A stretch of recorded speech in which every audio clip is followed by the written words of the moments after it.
नमस्कार दर्शकों, मैं हूं आपके साथ लक्ष्मी पांचाल। और जैसा कि हम लगातार आपको सावन स्पेशल में भगवान शिव के अलग अलग रोचक कथाएं बता रहे हैं, ताकि हमारे जो शिव जी के भक्त हैं उनकी सारी शंकाएं उनके चमत्कार को लेकर के जो बनी रहती है कि भगवान शिव ने इतने अवतार लिए, भगवान शिव के इतने चमत्कार हैं, आखिर वो उन चमत्कारों की क्या क्या कथाएं हैं जिसको लेकर के आज भी भगवान शिव पूजे जाते हैं।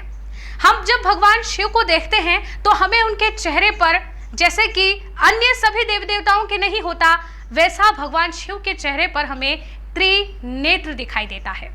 आखिर इस त्रिनेत्र की क्या कथा रही है, कैसे भगवान शिव त्रिनेत्रधारी हुए और देवी पार्वती से इसका क्या जुड़ा हुआ रहस्य है, आज की इस रिपोर्ट में खबर 24 आपको बताएगा।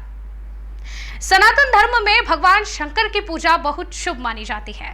उनकी पूजा करने से मनचाहे वर की प्राप्ति होती है, इसके साथ ही जीवन की मुश्किलों का अंत होता है। वहीं आज हम ये जानेंगे कि भगवान शिव को तीसरा नेत्र कैसे और क्यों प्राप्त हुआ, जिसके पीछे की कथा एक बेहद रहस्यमयी है।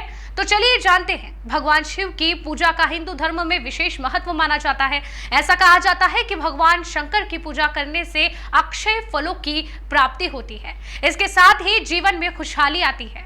वहीं उन्हें देवों के देव महादेव, त्रिनेत्री, महेश, भोलेनाथ, नीलकंठ और गंगाधर आदि नामों से जाना जाता है। उनके हर एक नाम के पीछे कोई ना कोई रहस्य और पौराणिक कथा जुड़ी हुई है। आज हम ये जानेंगे कि भगवान शिव को तीसरा नेत्र कैसे और क्यों प्राप्त हुआ।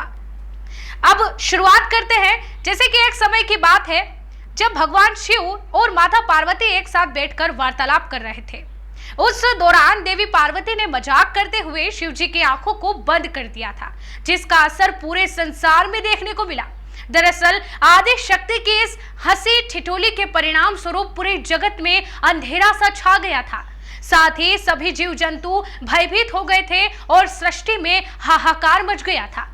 संसार के विनाश को रोकने के लिए भगवान शिव के दोनों नेत्रों के बीच एक ज्योति पुंज प्रकट हुआ, जिससे सभी जगह की रोशनी वापस आ गई और फिर से सृष्टि का संचालन शुरू हो गया।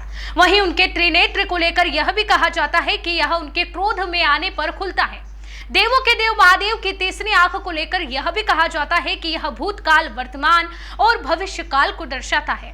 साथ ही इसे सर्वलोक, स्वर्गलोक, मृत्युलोक और पाताल लोक से भी जोड़ा जाता है। इसके साथ ही उनके तीनों नेत्रों को जगत के पालनहार के रूप में भी देखा जाता है, जिनके बंद होने पर चारों तरफ विनाश की स्थिति बन जाती है।